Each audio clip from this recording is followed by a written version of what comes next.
Ini menurut saya Kementerian Keuangan makin mengurangi transparansinya dan tanda petik tricky ya. Mengapa kinerja diukur dari perakiraan? Dan menarik kan? Ya kalau harus kinerja itu diukur dari rencana, jelek atau baik ya harus disajikan. Sekolah rakyat itu baru 13% 10 bulan. Itu kan program prioritas kan? BGN, nah ini menarik juga 46%. 46% dari 71 triliun. Rilis APBN kita tidak mencantumkan berapa posisi utang per 31 Oktober. Ya, kita hanya diberitahu utang aman gitu, nggak diberitahu utangnya berapa. Ini kondisi tidak begitu baik. Dan pemerintah nggak usah denial lagi lah. Nggak hanya kita kok, Singapura juga susah, Malaysia juga, Cina juga, Amerika juga. Kenapa kita tidak disiplin fiskal dan mengurangi kecenderungan untuk berutang besar-besaran?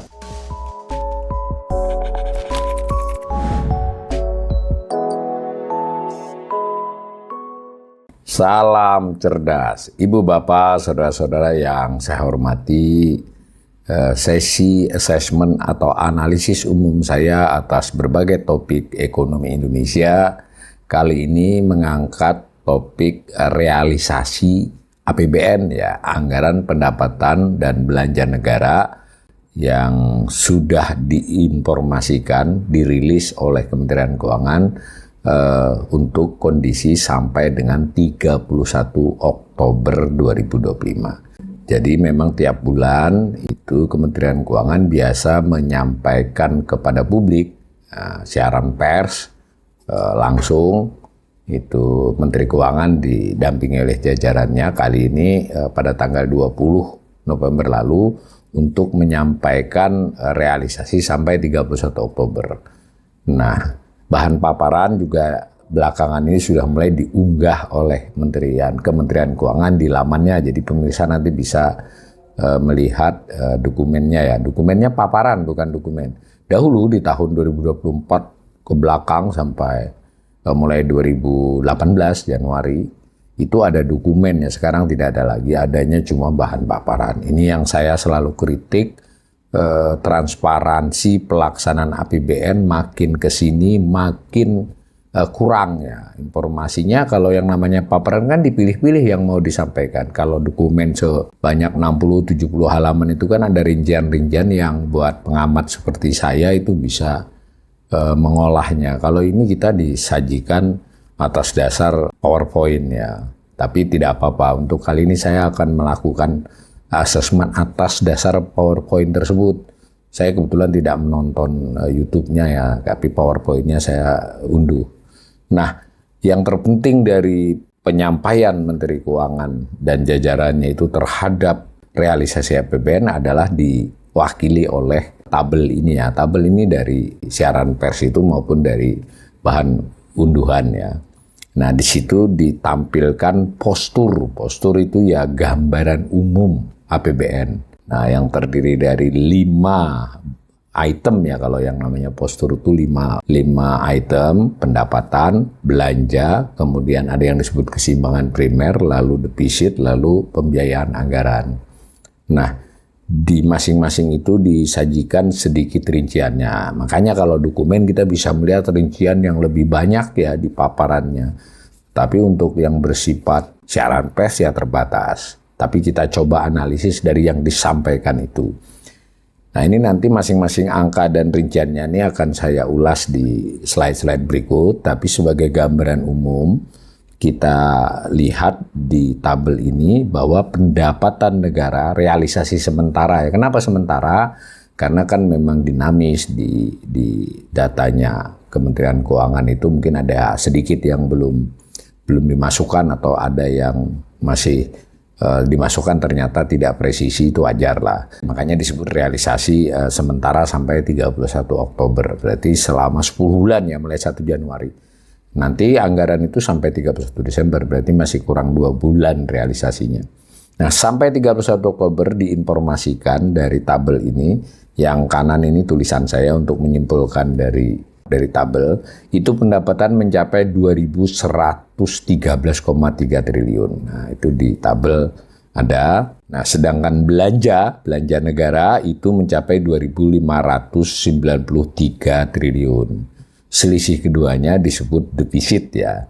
Kalau dia lebih banyak pendapatannya disebut surplus. Makanya biasanya nomenklaturnya itemnya surplus dalam kurung defisit.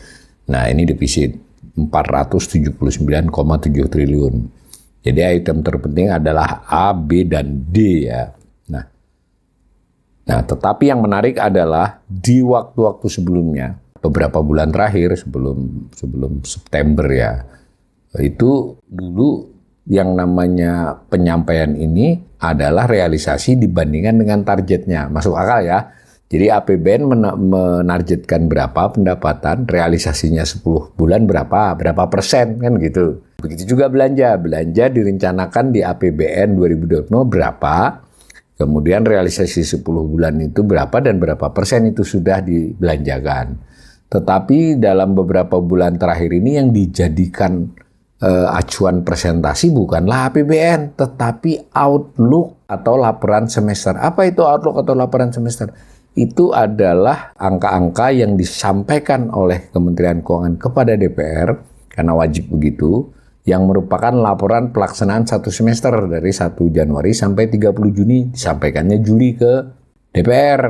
Ada laporan semester, berarti kan dia melaporkan yang 6 bulan sudah berjalan dan prognos perakiraan 6 bulan berikut. Nah, dijumlahkan namanya outlook, jadi perakiraan.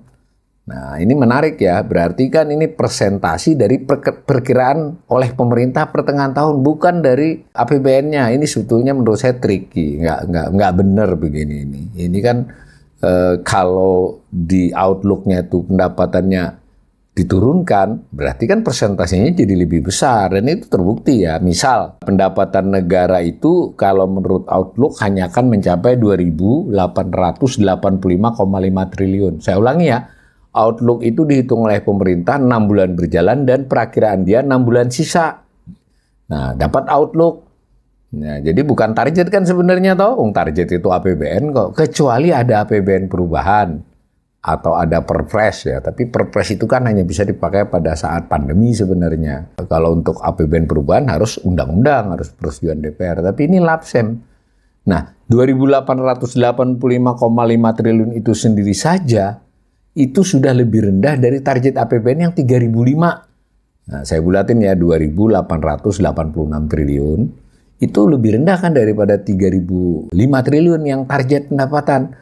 Lah otomatis kalau 2113 itu dibandingkan dengan 2885, pastilah presentasinya lebih tinggi dibandingkan target. Ini contoh saja. Nah, jadi kritik asesmen pertama saya ini, menurut saya Kementerian Keuangan makin mengurangi transparansinya dan tanda petik tricky ya. Mengapa kinerja diukur dari perakiraan? Dan menarik kan? Ya kalau harus kinerja itu diukur dari rencana, jelek atau baik ya harus disajikan. Buktinya yang tahun 2024, nah 2024 ini masih memakai perpres ya. Ini juga menarik, perpres itu statusnya APBN perubahan. Ini kritik bukan hanya kepada pemerintah, kepada DPR juga. Mengapa APBN perubahan bisa dengan perpres? Harusnya nggak bisa dong, harusnya dengan undang-undang juga. Nah tapi apapun masih cukup masuk akal karena dia pakai perpres, targetnya dihitung dari perpres. Dulu. Nah, di dalam postur ini juga disebut pembiayaan 532,9 triliun di item nomor E ya. Itu juga perlu diperhatikan bahwa itu berbeda dengan defisit.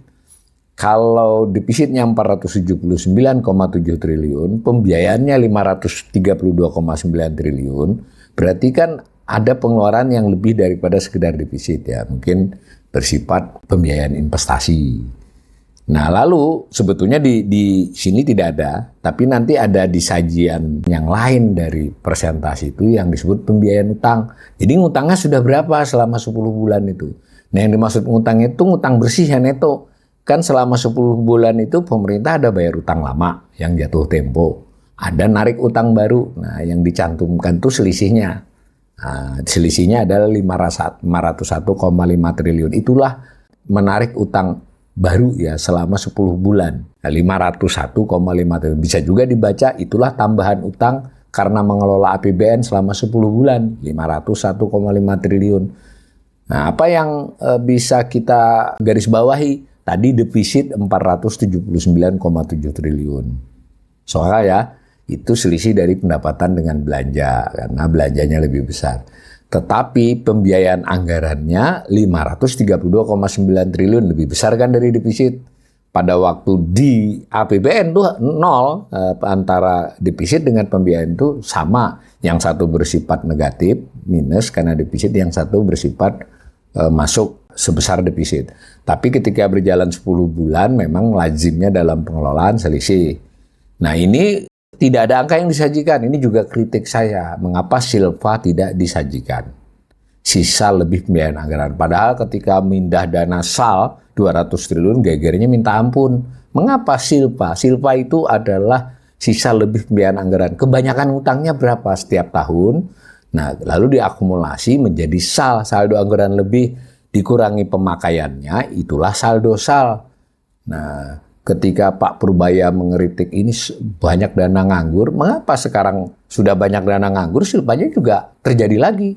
Terjadi cukup besar. Selama 10 bulan terjadi SAL 53,2 triliun. Kita belum tahu nanti sampai akhir. SAL itu Silva itu bukanlah sesuatu yang direncanakannya.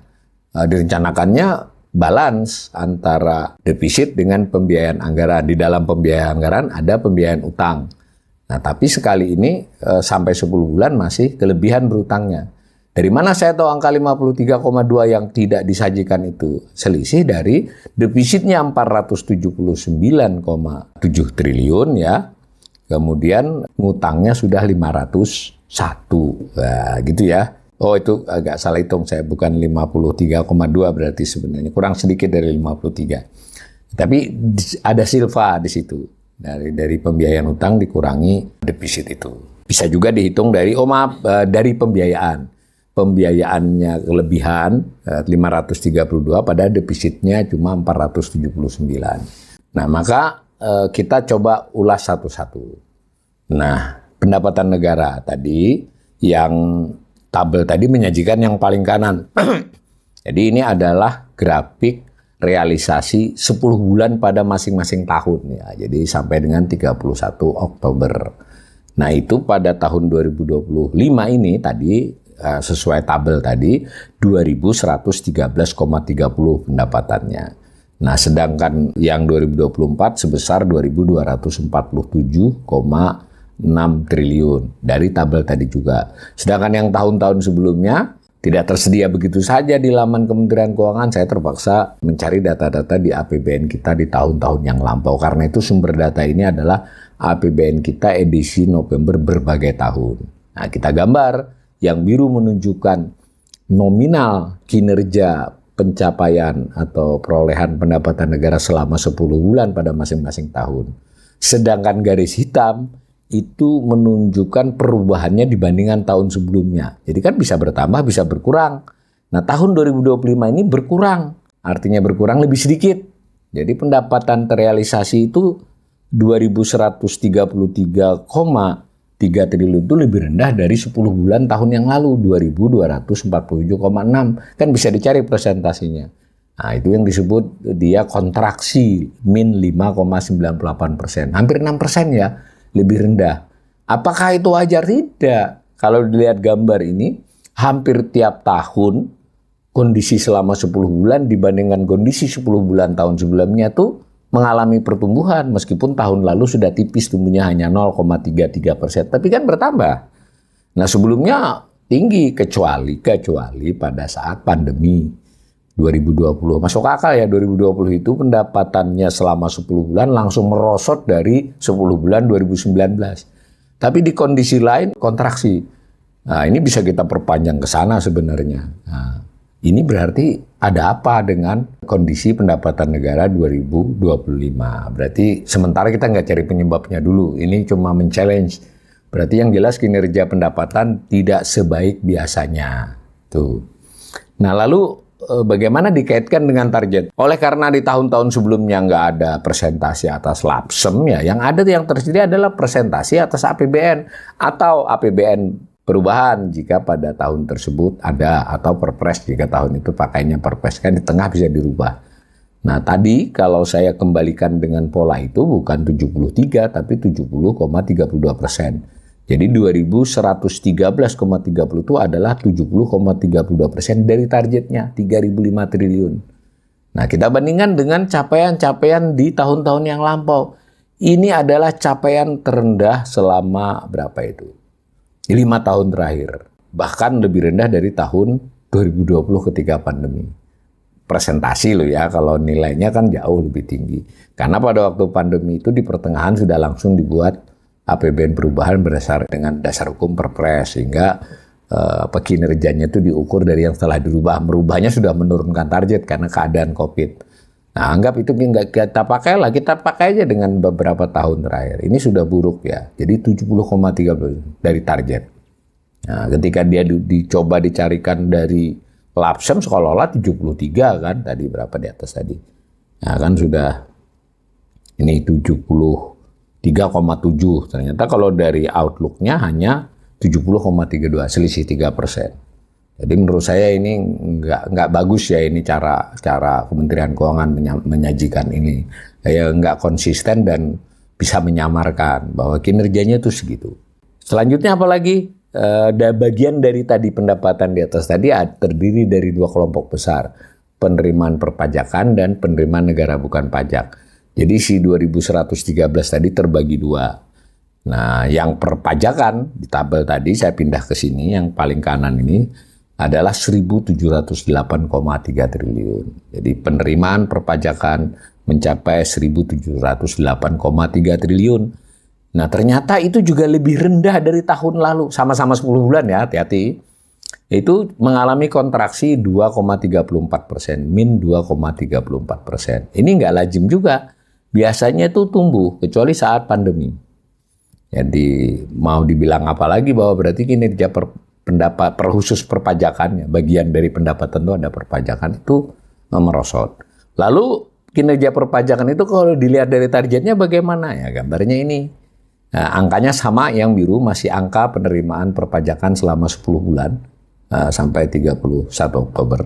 Tetapi 68,58% itu dibandingkan dengan APBN-nya, bukan dengan outlook atau laporan semesternya. Nah, 68,58% juga adalah capaian yang sangat rendah dibandingkan tahun-tahun sebelumnya. Itu ya, kelihatan kan dari gambar ini. Berarti ini memperkuat lagi dari sisi nilai dia menurun, dari sisi persentase atas target dia juga jauh banget dibandingkan biasanya. Tinggal 2 bulan ya, itu perpajakan. Lalu di dalam paparan Menteri Keuangan dan jajarannya itu ada beberapa slide yang menjelaskan. Saya ambilkan yang saya anggap paling penting terkait perpajakan ini. Nah, perpajakan itu sebetulnya terdiri dari pajak pertambahan nilai, pajak penghasilan, kemudian ada PBB, pajak bumi dan bangunan, tapi PBB-nya itu PBB untuk tambang, untuk perkebunan besar, bukan PBB yang kita rumah di pedesaan dan perkotaan. Lalu ada pajak lainnya, lalu ada bea itu bea masuk, bea keluar, ekspor impor, lalu ada cukai. Nah, jadi kalau disebut perpajakan semuanya, tapi kalau disebut pajak saja, tapi ini istilah di Indonesia ya harus hati-hati. Saya kemarin itu ada tamu yang mengajak diskusi ya dari tim AMRO, itu dia bingung saya membedakan tax dengan taxation di Indonesia begitu. Kalau di mana-mana taxation itu sama sebenarnya di banyak negara. Karena itu perlu dijelaskan, tapi nggak masalah, istilah kan boleh saja. Nah yang penting ada penjelasan di paparan itu apa yang disebut dengan pajak bruto dan pajak neto. Tapi di sini khusus pajak ya, tidak termasuk bea dan cukai. Nah, jadi ya dijelasin bahwa memang pajak tadi perpajakan, tapi saya tidak memberikan angka pajaknya saja. Berarti kan kalau perpajakan itu terdiri dari pajak plus bea plus cukai. Bea itu berarti pajakan internasional, nah tambah cukai. Nah, di sini hanya pajak saja. Nah, memang faktanya pajak itu juga turun dari tahun lalu, hanya selama 10 bulan itu 1.517,54 triliun. Nah, di tahun 2025 hanya 1.459,03 triliun, turun itu. Saya belum sempat menghitung presentasinya. Turun kan? Nah, tanda petik cobalah Kementerian Keuangan ngeles. Ini sudah dilakukan beberapa bulan terakhir ini, sejak tahun 2025. 2024 masih belum pakai pola ini. Jadi, dan ini juga bukan Pak Purbaya yang mulai, Bu Sri mulai, tapi dilanjut oleh Pak Purbaya. Bahwa dijelaskan nih kepada kita publik, ini maksudnya apa? Maksudnya bahwa sebetulnya kita itu ekonomi baik-baik saja, pajak brutonya tetap tumbuh, netonya yang berkurang. Kira-kira untuk itu sebenarnya alasnya, tapi menurut saya ini nggak fair, karena tahun-tahun yang lampau kita pakainya tidak menyebut bruto, kita langsung pajak aja. Pajak artinya pajak neto, karena yang dicatat dalam APBN adalah di postur tadi pajak neto ini, gitu. Nah, dicoba diperlihatkan pajak bruto. Pajak bruto, kalau pajak bruto tumbuh di 2024 itu 1.767, di 2020 1.799,55 triliun. Jadi masih tumbuh kalau brutonya. Hanya penjelasan tentang bedanya bruto dengan neto itu tidak cukup menurut saya. Hanya narasi-narasi begitu saja. Yang banyak dikemukakan adalah bahwa neto itu artinya antara lain mengurangi bruto dari restitusi. Jadi karena ada yang kelebihan bayar pajak, itu mereka meminta restitusinya, itu dikembalikan. Restitusi umumnya bisa untuk pajak penghasilan, bisa untuk PPN ya. Jadi dua-duanya bisa, itu ada prosedurnya. Nah, tapi yang paling banyak itu adalah PPh, restitusi. Tapi setelah saya telisik lebih jauh, ini enggak hanya restitusi. Karena nggak mungkin sejumlah itu. Nah, belakangan kan juga ada istilah deposito. Deposit pajak kok, deposito. Jadi beberapa wajib pajak itu naruh duit dulu. Ini kemarin alasannya salah satunya waktu Kortek belum bagus, sehingga mereka daripada kena denda, taruh dulu nanti sambil mencocokkan antara perhitungan Kortek dengan perhitungan manual. Nah, sehingga tidak ribet lagi lah ketika sudah pasti ya sudah ada duit yang ditaruh. Nah, di situ juga mempengaruhi adanya restitusi kan, karena ternyata kelebihan naruhnya. Tapi kalau saya hitung-hitung, selisih 1.767 ya, yang bruto dengan 1.517 itu, berarti selisihnya kan kurang lebih berapa itu? 250 triliun.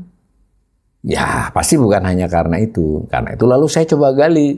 Nah, di dalam laporan-laporan Kementerian Keuangan itu, tapi tidak di APBN kita ini, ada yang disebut dengan belanja perpajakan.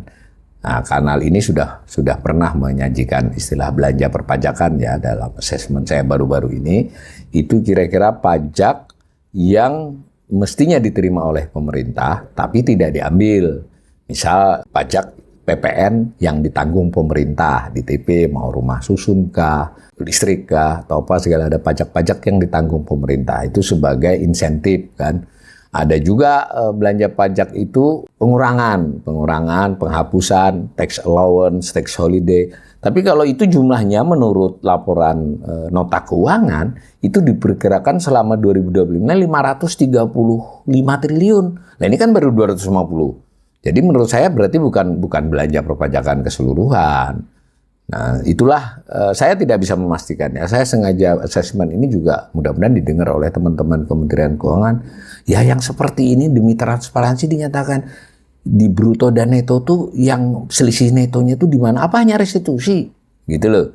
Nah, kalau dilihat ini ada potensi memang hanya restitusi ya. Tapi kenapa restitusi bisa sebesar itu? Dulu-dulunya gimana? Tetapi apapun yang dicatat yang neto, yang betul-betul diterima pemerintah. Ini catatan atas tadi penerimaan perpajakan. Perpajakan itu pajak plus bea dan cukai, keseluruhan perpajakan. Ini menarik memang. Kebetulan untuk khusus bea ini berarti ekspor impor itu meningkat ya. Jadi perpajakan keseluruhan kontraksi, khusus pajak kontraksi banget. Kontraksi artinya turun. Nah, bea dan cukai naik, karena itu ketika ini digabungkan masih kontraksi, tapi kan menurun kan kontraksinya, maksudnya menahan laju penurunan itu bea dan cukai. Nah, dijelaskan oleh paparan cukai, khusus cukai itu naik. Nah, menariknya ada penjelasan juga cukai dari sisi batangnya itu turun, tapi dari sisi duitnya naik. Itu berarti kan mungkin ada penyesuaian tarif atau apa, bagaimana kita tidak tahu. Nah, bea keluar berarti untuk ekspor itu naik. Hanya saja yang bea masuk impor itu turun. Berarti memang ada mungkin keringanan-keringanan penghapusan atau bagaimana terhadap beberapa bea masuk untuk kepentingan-kepentingan tertentu. Saya tidak mempersoalkannya, tapi ini datanya seperti itu. Nampaknya sampai akhir tahun, CBA dan cukai ini akan tetap tumbuh. Jadi setahun 2025 kemungkinan tetap lebih tinggi dari 2024. Tetapi perpajakan keseluruhan karena si pajaknya yang tidak akan mencapai target, bahkan boleh jadi realisasinya lebih rendah dari 2024, maka dia bersama-sama akan membuat perpajakan kemungkinan tidak mencapai target. Hal tidak mencapai target dalam hal perpajakan secara luas berarti kan, atau pajak dalam arti sempit, itu disebut shortfall. Jadi bisa shortfall perpajakan, taxation, bisa shortfall pajak. Cuma yang shortfall perpajakan biasanya nggak dijadikan alat analisis. Yang dianalisis itu shortfall pajak. Karena ini kaitannya luas. Karena waktu menetapkan target pajak itu pastilah dikaitkan dengan asumsi pertumbuhan ekonomi, dikaitkan dengan asumsi inflasi. Gitu loh. Ketika dia tidak mencapai target, itu bisa juga terbaca berarti kondisi perekonomian tidak sebaik yang diperkirakan tahun lalu. Nah, itu tadi kenapa Kementerian Keuangan merasa perlu menyampaikan pajak bruto. Ini nggak buruk kok sebenarnya, tapi menurut saya malah memperparah masalah. Belum bisa meyakinkan ekonom, belum bisa meyakinkan pelaku usaha yang memiliki analis ya. Pihak perusahaan-perusahaan korporasi banyak punya analis. Nah, tapi apapun dari uraian yang di atas tadi, nah, pendapatan setahun nanti kelihatannya tidak sesuai target APBN. Nah, lebih khusus lagi perpajakan itu kemungkinan juga tidak mencapai. Meskipun tidak mencapainya perpajakan itu mungkin shortfall-nya ya 1 atau 2% ya. Sementara kalau khusus pajak itu bisa mencapai 5%. Nah, tahun lalu perpajakan itu mencapai target persis 2024. Tapi khusus pajak sudah shortfall. Sekitar 3% kalau saya tidak salah, 3,2.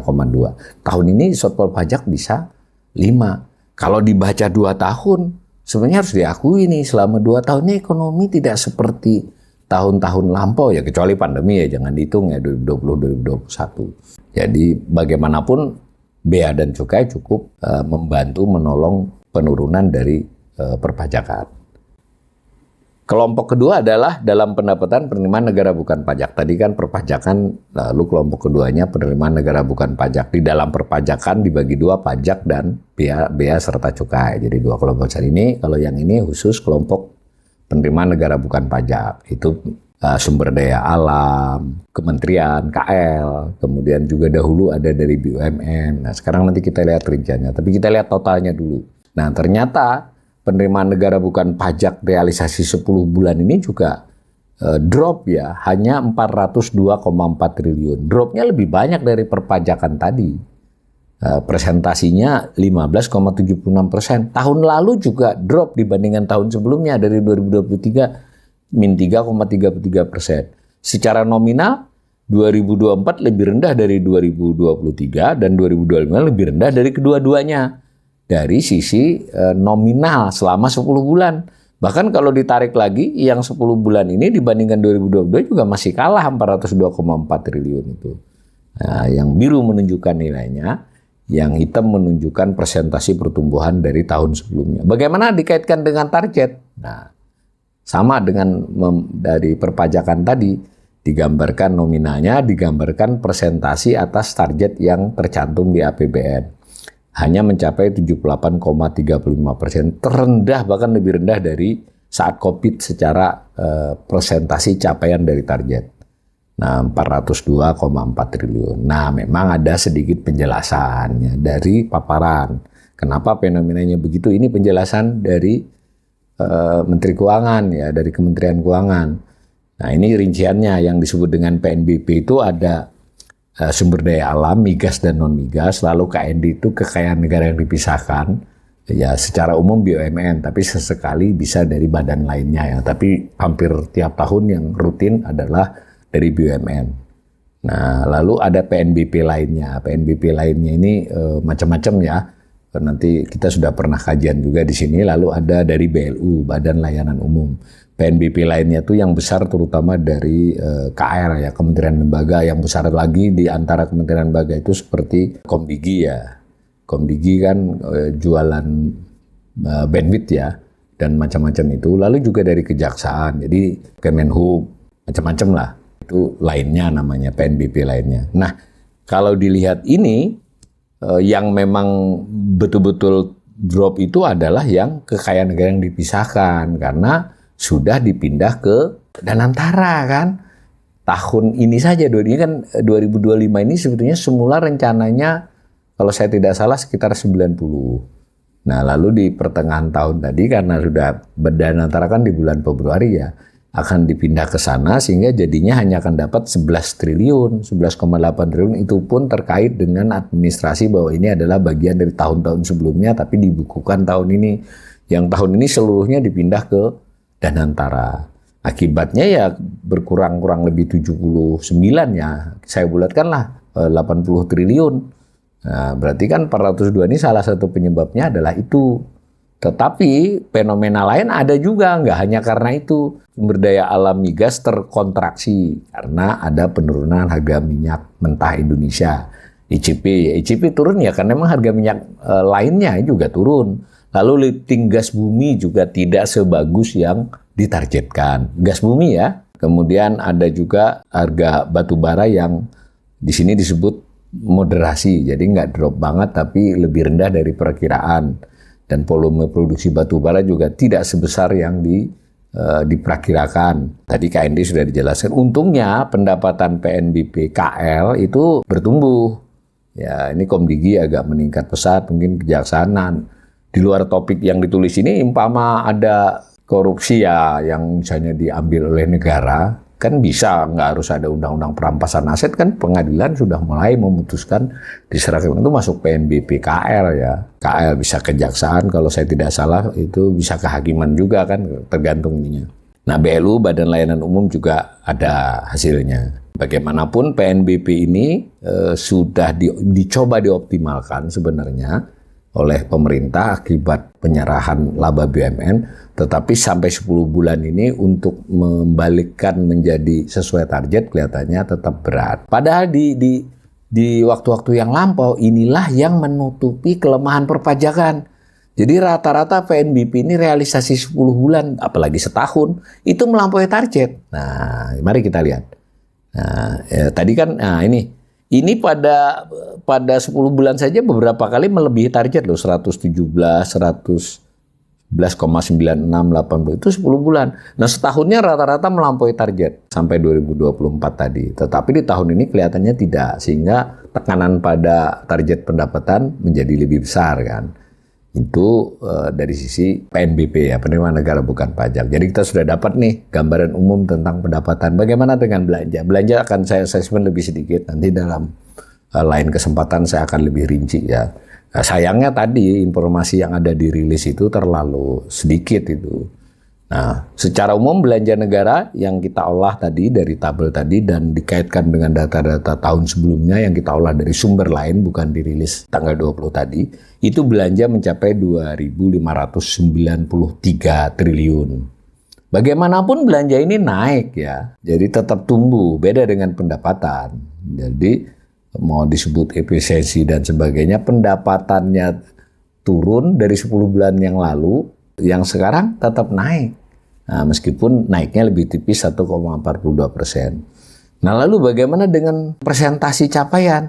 Nah, dari sisi target APBN itu 71,60%. Ini artinya dari sisi ini memang sudah ada upaya ya untuk tidak sepenuhnya seperti target. Nah, di sini kita mungkin dibingungkan ya. Di satu sisi kita mendengar Pak Purbaya ngoprak-ngoprak bahasa Jawa ya, mengejar-ngejar agar kementerian lembaga itu ayo belanja yang benar dihabisin, kalau enggak saya tarik. Nah, tapi di sisi lain kalau beneran dijalanin mereka semua, pendapatannya drop, defisitnya nanti akan besar kan? Makin besar. Nah, jadi ketika kementerian lembaga itu tidak menghabiskan anggarannya itu, ya bisa dibaca sebagai berarti waktu direncanakan dia tidak bagus tuh. atau realisasinya aparat tidak bekerja dengan sungguh-sungguh untuk menjalankan program. Tapi blessing-nya ya ada juga. Kalau begitu jadinya kan karena pendapatannya nggak sesuai target, belanjanya nggak full, berarti kan defisitnya tidak terlampau besar, tidak lebih besar dari yang seandainya dia bisa terrealisasi. Makanya hati-hati ini. Tapi kalau belanjanya tidak optimal begitu kan tidak menimbulkan dorongan kepada perekonomian. Harus lihat dulu belanjanya apa, jenisnya apa sebenarnya. Tapi kalau berdasarkan analisis umum ini ya sebenarnya pemerintah lebih butuh belanjanya nggak dihabisin karena pendapatannya udah kelihatan tadi kan. Nah maka kemungkinan sampai setahun pun belanja ini juga tidak akan 100% dari APBN. Bisa jadi hanya 95 atau memang di November Desember biasanya lompatannya tinggi. Beda dengan pendapatannya. Pendapatan di November Desember itu tidak terjadi lonjakan meskipun mungkin bisa tentu bertambah. Tapi kalau belanja itu November Desember itu besar. Kadang sifatnya bukan waktu itu membelanjakan karena proses bayar membayar dan termin-termin pembayaran terhadap mitra, terhadap pemasok dan sebagainya dari urusan-urusan pemerintah ya. Itu di bulan November Desember biasanya kenceng. Juga ada tambahan biasanya bulan November itu banyak kan konseling, rapat, diskusi kan yang diselenggarakan. Biarpun diefisienkan kan mereka harus buat laporan. Jadi jangan lihat juga negatif menurut saya kementerian melakukan rapat itu. Tinggal rapatnya tentang apa, ya penyusunan dokumennya dokumen apa, dilaksanakan seperti apa. Kalau mereka melakukan penghematan, melakukan dengan efisien, optimal, bahwa ini memang dokumen harus diselesaikan, kajian harus diselesaikan, laporan harus diselesaikan, mengajak narasumber dari luar untuk melakukan review terhadap program mereka, saya kira positif-positif aja ya. Itu seperti itu. Lalu ada beberapa penjelasan tentang belanja negara. Saya tertarik pada satu slide-nya, saya tampilkan di sini. Ini salah satu contoh saja, jadi tidak semua penjelasan tentang belanja negara. Di sini ada slide yang menunjukkan manfaat yang diterima langsung masyarakat di berbagai daerah seluruh Indonesia terkait belanja negara. Jadi meskipun ini program kan ada belanja pemerintah pusat dan lain sebagainya, tapi menurut pemerintah ini kan untuk seluruh rakyat Indonesia, untuk seluruh wilayah. Nah di sini disajikan, ini namanya untuk persuasi ya, ini loh belanja itu. Ya, saya sih melihat misalnya program Keluarga Harapan itu sudah 96% dari yang dialokasikan 28,7 triliun. Berarti kan PKH ini relatif dipercepat kan ya sampai Oktober. Ya saya kira ini bagus saja karena melihat daya beli yang lemah PKH-nya mungkin lebih cepat dari rencana atau bahkan bisa jadi nanti realisasinya melebihi alokasi ya. Sekalipun itu juga menimbulkan problem ya, sebetulnya apakah boleh pagu yang seperti itu dilewati. Nah lalu juga KIP ya itu wajar 86%, karena kalau 10 bulan itu berarti kan kurang lebih ya 80% lah ya, kurang sedikit 78%. Jadi kalau kita buat benchmark 78-80 ya 86 ini sudah melebihi, 96 tadi sangat melebihi dan seterusnya ini. Kartu sembako, berarti program-program yang semacam itu yang karena sudah relatif ada sistemnya, ada prosedurnya, ada orang-orang penerimanya, daftarnya jelas, ini memang cepat. Tidak, kalau kebangetan kalau itu tidak bagus realisasinya ya. Begitu juga bantuan kepada non-PNS itu ya, TPG maupun TPD non-PNS ya, ini yang kontrak ya, itu oke. Nah tetapi lihat yang perumahan. Memang agak landai belakangan ini pemerintah ngomong perumahan 3 juta rumah. Nah, kita belum bicara tuh sudah berapa. Sampai sejauh ini kan nggak ada informasi nih. Program 3 juta rumah per tahun itu yang terrealisasi berapa waktu Pak Jokowi kan 1 juta per tahun. Itu ada gambaran realisasinya. Dan ketika berlangsung 10 tahun hanya sedikit di bawah target. Tapi yang 3 juta ini tidak banyak kabar beritanya yang angka ya, bukan yang cerita. Berapa sih yang sudah dibangun? Nah, kalau dari sisi yang dialokasikan oleh APBN kan tidak semuanya terkait APBN kan ada, karena program itu katanya juga ada swastanya dan sebagainya. Tapi dari sisi ngabisin anggaran APBN juga nggak habis tuh 48%, 10 bulan tuh. Bisa kita periksa ini. Nah, yang menarik juga adalah sekolah rakyat. Itu baru 13%, 10 bulan. Itu kan program prioritas kan?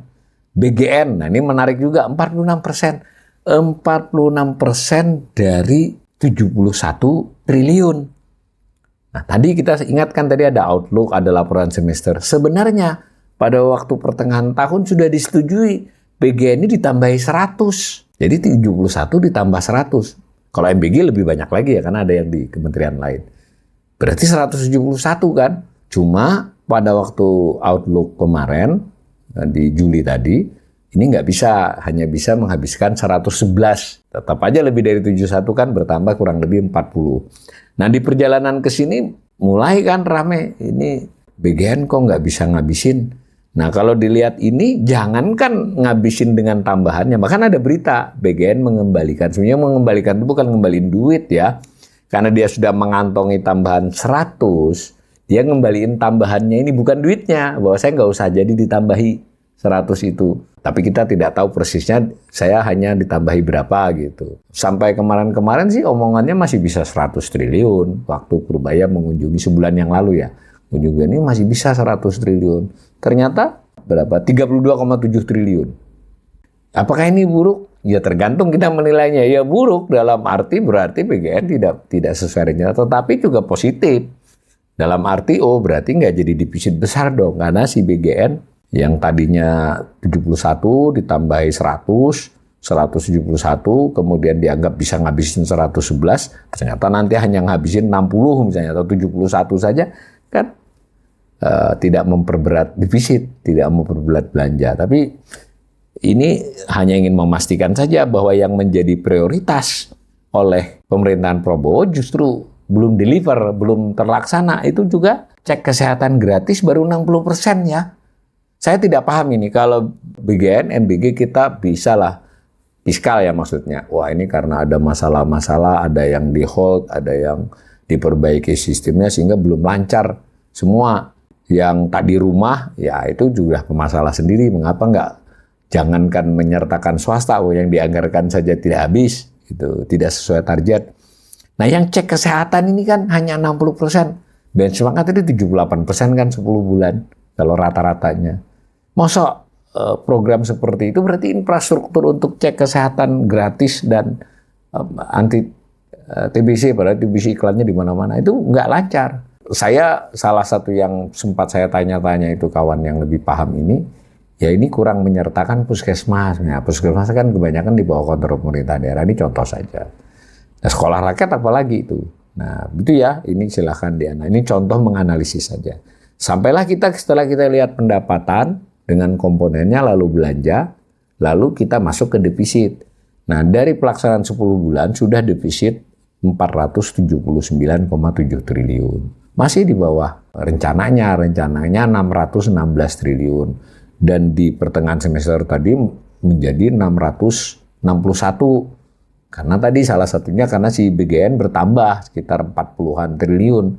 Jadi kalau BGN nggak jadi bertambah karena sebab teknis, ya mungkin kembali ke 616. Kalau dari 616, ini sudah 77,85%. Berarti kan sesuai dengan normalnya ya kalau sudah 10 bulan segitu. Nah, maka saya boleh dong, di satu sisi BGN nggak bisa ngabisin, di sisi lain ya menguntungkan fiskal karena tidak jadi tombok banyak. Bagaimanapun 479 defisit itu termasuk besar selama beberapa tahun. Di 2023 malah tipis banget tuh defisitnya. Ya, defisit besar hanya terjadi pada 2020-2021 secara nominal, secara presentasi yaitu ukurannya. Nah, akibat defisit itu tentu kita perlu ngutang, dan selain defisit itu kan belanja dengan pendapatan. Itu pemerintah juga melakukan tindakan lain, investasi dan semacamnya yang tidak masuk belanja. Nah, maka pengeluaran pembiayaan ditambah dengan defisit dibutuhkanlah utang. Nah, ngutangnya lebih besar dari itu. Nah, berapa ngutangnya? 570,1 triliun. Nah, jadi saya tadi yang kenapa tadi Silva tadi di atas tadi saya nulisnya 501 ya, sebenarnya itu data September. Sudah 570,1 ya, sudah 570,1 triliun. Ngutangnya sudah segitu. Nah, sementara defisitnya cuma 477 tadi kan. Lalu ditambah pengeluaran lain pun hanya sekitar 500-an. Karena itu sebetulnya ngutangnya sudah melebihi dari kebutuhan. Ya ada alasannya tentu. Ya istilahnya itu front loading ya. Memang pemerintah itu biasa ngutang dulu baru untuk keperluan supaya tidak gerusa-gerusu ya. Nah, tapi bagaimanapun datanya adalah sudah bertambah hutang 570,1 triliun. Tadi di depan tadi saya nulisnya 501 belum saya ganti ya. 501 itu di akhir bulan lalu. Nah, rilis APBN kita tidak mencantumkan berapa posisi utang per 31 Oktober. Nah, ini menarik ya. Di tahun-tahun lampau selalu disampaikan di akhir bulan itu posisi utang berapa. Sekarang nggak lagi. Ya, kita hanya diberitahu utang aman gitu, nggak diberitahu utangnya berapa. Tapi sebagai pengamat fiskal saya bisa menduga yang insya Allah pakai ada dasar teoritisnya ya. Pertama, kita lihat posisi di akhir tahun. Jadi kan APBN dimulai 1 Januari, nah 31 Desember itu 8.813 triliun posisi utang pemerintah. Nah ini selama 10 bulan bertambah 570. Menurut informasi APBN kita itu jumlahkan. Dapat angka 9.383 triliun. Berarti utang pemerintah itu sekitar 9.383 triliun. Nah, hanya saja ada faktor lain. Karena sebagian utang itu kurang lebih 28-29%-nya berbentuk valuta asing. Sementara pernyataan APBN kan rupiah. Nah, tinggal dibandingkan kurs 31 Desember dengan kurs 31 Oktober bagaimana? Proporsi dengan masing-masing valutanya itu. Tapi saya kasih hitungan yang bersifat umum aja. Ini kan mayoritas dolar gitu. Sekitar dari 29%, 28-29% utang itu valuta asing. Dari 28-29% itu 90%-nya, 85%-nya dolar. Kan bisa dihitung. Nah, kurs 31 Desember dengan 31 Oktober selama 10 bulan itu melemah apa menguat? Kalau menguat mengurangi utang karena kan yang dinyatakan dalam dolar menjadi lebih sedikit secara rupiah. Tapi kan faktanya menaik kan? Nah, silakan dicek, saya sudah ngitung. Itu kurang lebih selisihnya ya bisa jadi akan bertambah 50 triliun atas porsi utang yang lama itu. Maka posisi utang per 31 wah, ini saya belum juga ngerubah nih. 31 Oktober ya. Yang di kanan ini tulisan saya. Angkanya sudah saya ganti, tapi tulisan Septembernya itu Oktober. Pemerintah sudah memiliki utang kurang lebih 9.433 triliun. Itu perakiraan saya. Nah, karena pemerintah tidak mengumumkan. Nanti kita tunggu aja pengumuman selanjutnya. Nah, begitu ya kurang lebih analisis saya terhadap APBN realisasi sampai 31 Oktober ini. Maka kesimpulannya, jelas kinerjanya tidak cukup bagus, terutama dalam hal pendapatan negara. Nah, lebih khusus lagi penerimaan perpajakan alami kontraksi yang sudah terjadi kontraksi dan kemungkinan akan shortfall, artinya tidak sesuai target sampai akhir tahun anggaran. Lebih khusus lagi dari perpajakan pajak, ya artinya biaya dan cukai dikeluarin. Itu potensi shortfall-nya akan bisa 5% dan itu menjadi shortfall terbesar selama bertahun-tahun ini. Selain COVID ya, COVID malah nggak shortfall-nya nggak banyak karena kan sudah diturunin targetnya. Nah meskipun presentasi belanja lebih sedikit, lebih rendah dari biasanya, tapi tetap gede, tetap naik nominalnya. Karena itu defisitnya masih lebar tadi, 400 berapa tadi, 77 triliun ya. Nah, jadi dengan itu kebutuhan berutang pun meningkat. Karena kebutuhan berutang meningkat sudah direalisasi 570 triliun, maka posisi utang juga bertambah. Nah, kalau boleh juga saran, ini saran, didengar atau tidak soal lain. Ya menurut saya sekarang pemerintah di sisa waktu nggak usah nekat naikin pendapatan lah. Tapi belanjanya yang didisiplinkan. Nggak usah dikejar-kejar untuk menghabiskan juga. Nanti malah pada rapat atau belanja-belanja nggak penting kan. Nah, karena kalau bisa didisiplinkan, BGN juga ya nggak usah dipaksa-paksa belanja dong. Malah bagus saja kalau dia sesuai dengan kemampuannya saja sehingga defisitnya tidak lebar, berutangnya tidak banyak. Itu kalau bisa jangan hanya 2 bulan terakhir ini atau 3 bulan tetapi juga di 2026 mestinya sudah menjadi pesan ini karena pertengahan 2024 berlanjut 2020 selama setahun ini kondisi tidak begitu baik dan pemerintah nggak usah denial lagi lah. Nggak hanya kita kok, Singapura juga susah, Malaysia juga, Cina juga, Amerika juga. Ya, kenapa kita tidak disiplin fiskal dan mengurangi kecenderungan untuk berutang besar-besaran. Itu saran saya. Mudah-mudahan informasi dan asesmen dari saya ini bermanfaat buat para pemirsa.